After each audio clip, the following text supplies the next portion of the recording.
تعطیل ہو یا کوئی تہوار، صحافی برادری سے وابستہ تمام افراد اپنی خدمات کی انجام دہی میں مصروف عمل ہوتے ہیں۔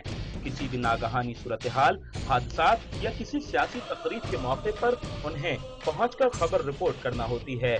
عید الفطر کے روز بھی کراچی پریس کلب میں صحافیوں، فوٹوگرافرز اور کیمرامین غرض اس شعبے سے وابستہ افراد کثیر تعداد میں موجود تھے، جو کسی بھی اطلاع، حادثے اور واقعے کی صورت میں ہر خبر کے لیے تیار نظر آئے۔ سینئر صحافی اور کراچی پریس کلب کی گورننگ باڈی کے رکن سعید سربازی کے مطابق صحافت میں آنے کے بعد سوشل زندگی ختم ہو جاتی ہے۔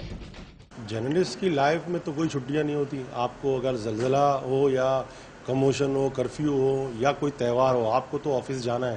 فوٹوگرافرز کا کہنا ہے کہ لوگ جہاں عید الفطر یا تہواروں کے موقع پر اپنے عزیز و اقارب اور رشتہ داروں سے ملاقاتیں کرتے ہیں، وہیں وہ ناظرین اور قارئین کو باخبر رکھنے کے لیے کوشاں رہتے ہیں۔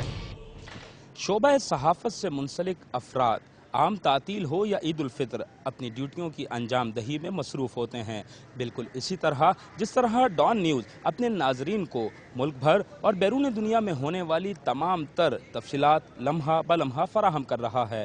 کیمرامین اختر چوہان کے ساتھ آصف محمود، ڈان نیوز، کراچی۔